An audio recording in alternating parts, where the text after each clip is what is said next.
Keridhaan orang tua itu amat penting sekali. Karena itu di dalam Al-Quran Allah Subhanahu wa Ta'ala berfirman, wa qada rabbuka alla ta'budu illa iyyahu wa bil walidaini ihsana.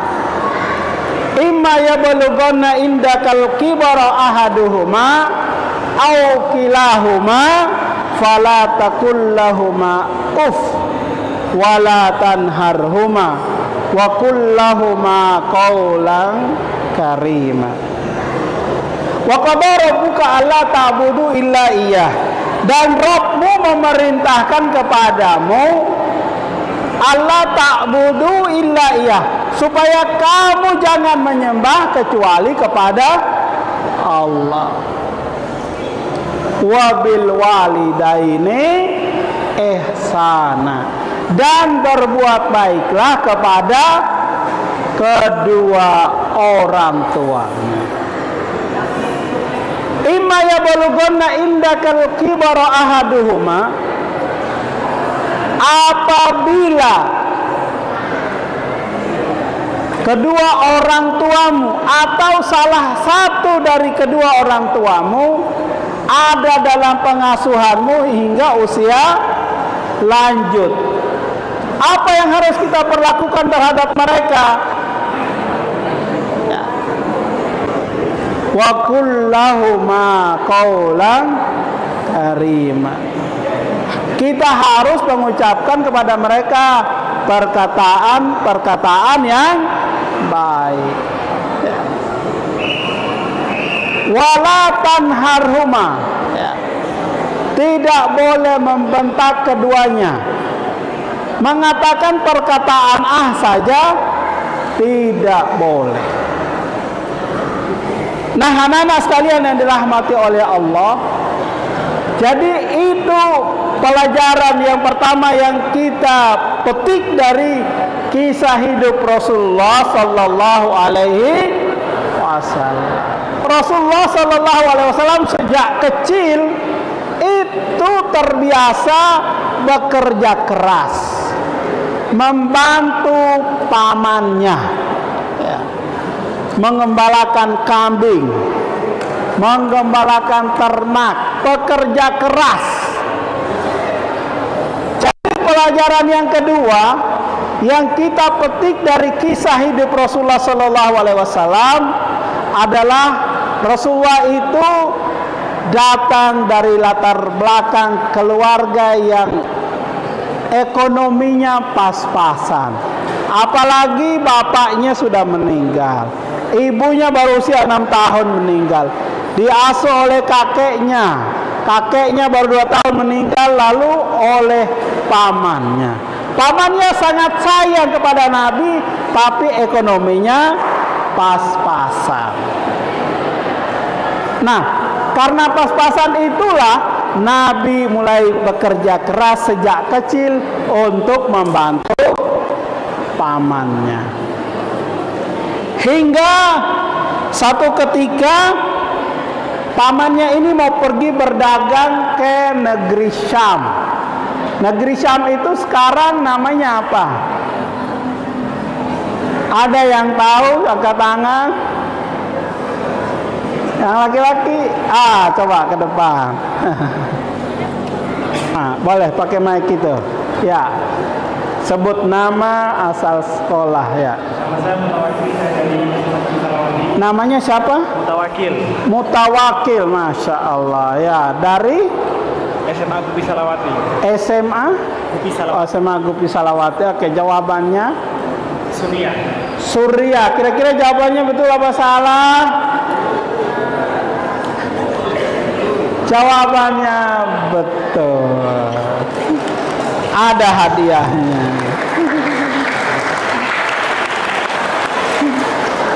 Jadi pamannya ini mau pergi ke Syam. Karena ponakannya ini masih kecil, jadi pamannya bilang kamu tidak usah ikut, kamu tinggal saja di Mekah. Tapi karena Rasulullah ini mau ikut, akhirnya minta izin ke pamannya dan pamannya membolehkan. Akhirnya ikutlah Rasulullah bersama pamannya Abu Thalib pergi berdagang ke Syam, ke Syria sekarang ini. Begitu dalam perjalanan ada seorang pendeta yang memperhatikan rombongan kafilah ini. Pendeta ini memperhatikan rombongan itu jalan, ada awan yang selalu mengeringi rombongan itu. Awan mengeringi rombongan itu karena panas matahari dan gurun. Ya. Di Arab itu tidak ada pohon-pohon kayak kita di sini. Gurun. Jadi kalau matahari panas itu panasnya luar biasa. Ya. Siang hari derajat itu sampai 40, bahkan bisa sampai 50 derajat. Tapi awan ini selalu melindungi rombongan itu. Lalu pendeta ini memperhatikan, ini kok rombongan ini saya perhatikan ada awan yang selalu menaungi mereka kemanapun mereka pergi. Akhirnya dia perhatikan. Karena memang di dalam kitab Injil itu sudah diberitakan bahwa nanti akan lahir seorang nabi yang terakhir. Di dalam kitab Injil namanya Ahmad. Ya. Maka pendeta ini perhatikan. Dan memang sudah dijelaskan, bukan hanya kitab Injil, Taurat juga menjelaskan hal yang sama. Dan para pendeta, kemudian orang-orang Yahudi itu sudah tahu bahwa di zaman itu akan lahir seorang nabi terakhir. Tapi kapan, siapa, mereka belum tahu. Pendeta ini begitu melihat ada awan yang menaungi rombongan itu, dia perhatikan. Wah. Lalu akhirnya pendeta ini mendatangi rombongan itu, lalu bertanya, siapa di antara kalian yang menjadi pemimpin di situ? Lalu mereka menunjuk pamannya Nabi Abu Thalib. Lalu oleh pendeta ini ditanya, dia perhatikan ternyata awan itu menaungi Rasulullah Sallallahu Alaihi Wasallam. Maka pendeta ini bertanya, tapi sebelum dia bertanya, dia menghidangkan makanan yang amat enak sekali untuk rombongan itu. Begitu makanan dihidangkan, yang orang-orang besar ini semua mau makan. Tapi diperhatikan Nabi belum datang, masih duduk di agak jauh dari rombongan, jaga itu hewan-hewan mereka, unta yang menjadi tunggangan mereka. Begitu mereka mau makan, pendeta ini bilang tidak boleh makan. Saya mau supaya anak itu juga harus datang. Akhirnya dipanggillah, Rasulullah datang, baru pendeta ini mempersilahkan mereka makan. Begitu mereka makan, pendeta ini memperhatikan anak ini. Ternyata ada cahaya di mukanya. Lalu pendeta ini bertanya, siapa nama anak ini? Lalu disebutkan namanya Muhammad. Siapa bapaknya? Lalu Abu Thalib mengatakan, saya bapaknya. Pendeta itu mengatakan, setahu saya anak ini harusnya lahir dalam keadaan yatim, karena dia sudah tahu ciri-cirinya. Maka akhirnya pamannya mengatakan, saya ini saudara bapaknya. Ya. Bapaknya sudah wafat sebelum anak ini lahir. Maka pendeta ini mengatakan, bolehkah saya melihat punggungnya? Akhirnya dipersilahkan, lalu kemudian pendeta itu membuka bajunya dan melihat punggungnya. Ternyata di punggungnya ada stempel kenabian.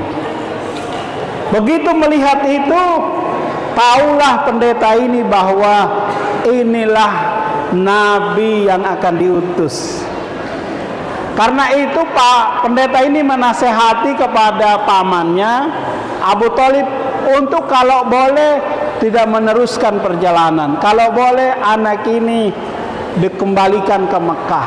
Karena kalau sampai di Syam, sampai di Suriah dan orang-orang Yahudi tahu tentang Muhammad ini, mereka bisa jadi akan membunuhnya. Maka atas nasihat dari pendeta ini, maka Abu Thalib memutuskan untuk kembali ke Mekah, tidak jadi meneruskan perjalanan. Pertanyaannya, kira-kira siapa nama pendeta itu? Boleh ke depan.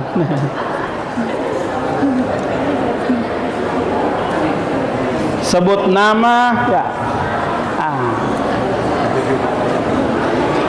Assalamualaikum warahmatullahi wabarakatuh. Waalaikumsalam. Saya Muhammad Kamila dari MA Nurul Yakin. MA Nurul Yakin. Siapa namanya? Jawabannya?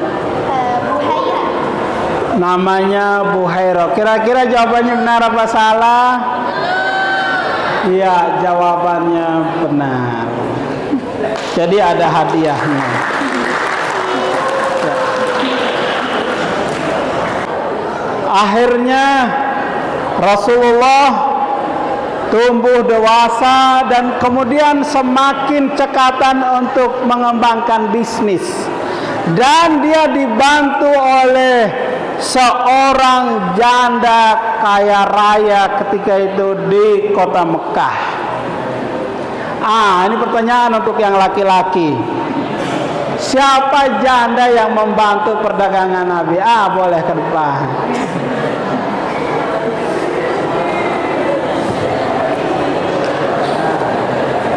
Nama, asal sekolah, ya silahkan. Assalamualaikum warahmatullahi wabarakatuh. Waalaikumsalam. Perkenalkan, nama saya Ahmad Zainuddin. Saya dari SMK Negeri 2 Kabupaten. Dari SMK Negeri 2 Kabupaten. SMK Negeri 2 Kabupaten Sorong. Jawabannya? Siti Khadijah. Kira-kira jawabannya benar apa salah? Ya, jawabannya 100. Jadi ada hadiahnya. Ya. Jadi ada seorang janda kaya raya di Mekah, namanya Khadijah binti Khuwailid. Dialah yang membantu Rasulullah, karena Rasulullah ini dikenal dengan kejujurannya. Jadi pelajaran yang ketiga, bahwa kita itu harus apa? Jujur. Harus jujur. Rasulullah itu sebelum diangkat menjadi nabi mendapatkan gelar apa? Al-Amin. Artinya orang yang jujur, orang yang bisa dipercaya. Dan dalam membantu perdagangan Khadijah atau barang-barang dagangan Khadijah dibawa ke Syam, dijual, lalu kemudian bawa barang-barang dari sana, bawa datang jual lagi di Mekah, ternyata keuntungannya berlipat-lipat. Ya. Jadi Rasulullah itu seorang yang sangat visioner.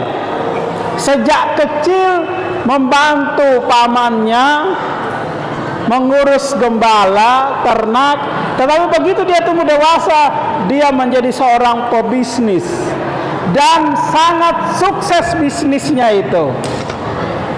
Nah, karena sukses bisnisnya, orangnya amanah, maka Khadijah ini pun jatuh hati, gitu.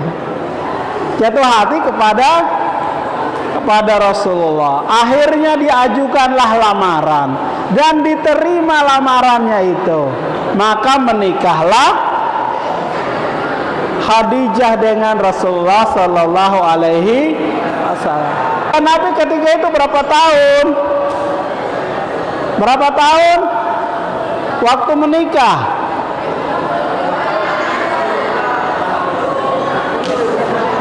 Yang perempuan berapa tahun? 25 tahun. Kalau Khadijah usianya berapa tahun? 40 tahun. Begitu memasuki usia 40 tahun atau sudah usia 40 tahun, Rasulullah itu sering bertahanus, sering menyendiri merenungi ciptaan Allah. Karena melihat kaumnya yang terus menyembah berhala. Maka suatu ketika di bulan Ramadan dia pergi bertahanus di gua. Namanya Gua Hira. Disitulah kemudian datang malaikat Jibril. Pertanyaannya untuk yang perempuan, siap-siap. Malaikat Jibril datang dengan membawa wahyu yang pertama. Silakan, kira-kira ayat berapa yang diturunkan? Atau surat apa ya? Oh, silakan.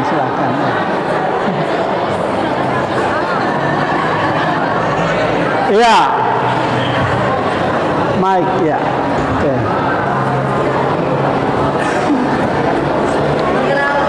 Perkenalkan, nama saya Aulia Fitri Khairulisa.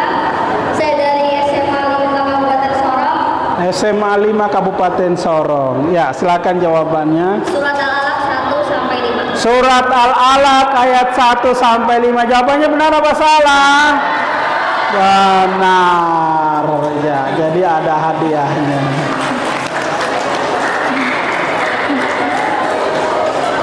Jadi Rasulullah menerima wahyu yang pertama yaitu surat Al-Alaq ayat 1 sampai dengan 5. Setelah itu Rasulullah mulai mendakwahi keluarga dekatnya. Lalu kemudian selama 3 tahun berturut-turut Rasulullah berdakwah secara sembunyi-sembunyi. Pertanyaan selanjutnya, Rasulullah itu berdakwah selama 2 periode. Ada dikenal dengan periode Mekah, ada dikenal dengan periode Madinah. Untuk yang laki-laki, kira-kira periode Mekah itu berapa tahun? Angkat tangan yang bisa.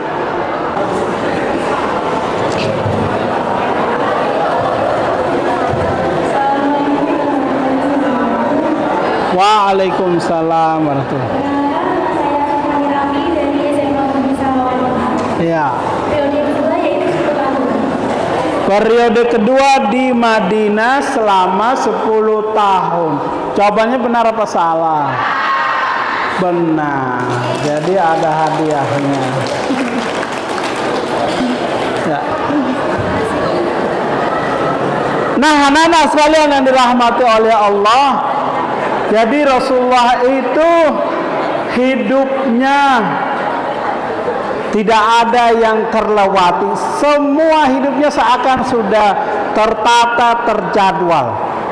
Rasulullah itu amat menghargai waktu. Dan seluruh hidupnya dihabiskan untuk tugas apa? Syiar dan dakwah. Pertanyaan berikutnya, ini yang bagian depan. Begitu menyelesaikan misi dakwanya, Rasulullah dipanggil kembali oleh Allah Subhanahu wa ta'ala. Kira-kira Rasulullah wafat pada usia berapa tahun? Boleh ke depan. Waalaikumsalam.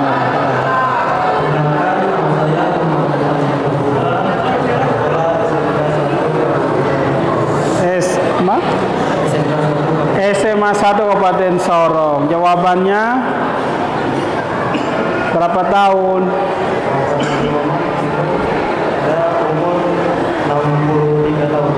63 tahun. Jawabannya benar apa salah? Benar. Luar biasa.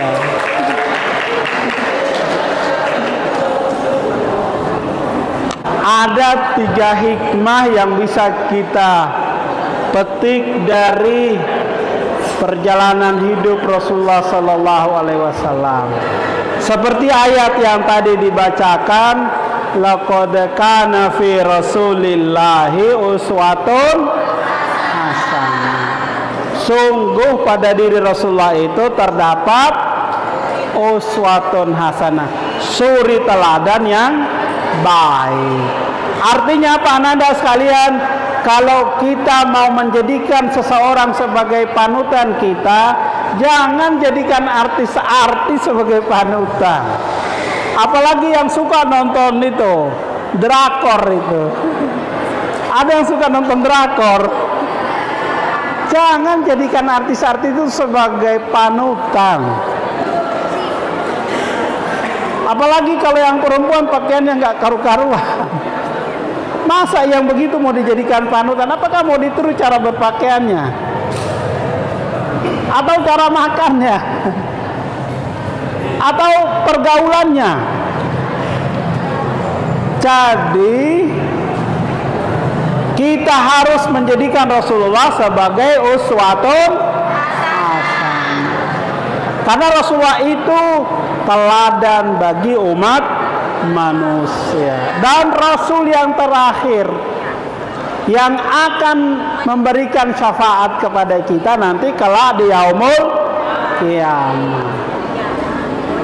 Setelah Rasulullah wafat, siapa yang menggantikan beliau sebagai khalifah?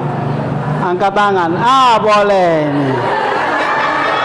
Oh, ibu guru, masya Allah, ibu guru yang jawab. Silakan ibu guru. Oh boleh. Oh iya. Ini ibu guru yang jawab. Silakan ibu guru, nama dan dari sekolah mana ibu guru? Terima kasih. Assalamualaikum warahmatullahi wabarakatuh. Waalaikumsalam warahmatullahi wabarakatuh. Nama saya Erni Emudin dari SMA Gubi Salawati. SMA Gubi Salawati. Jawabannya bu guru.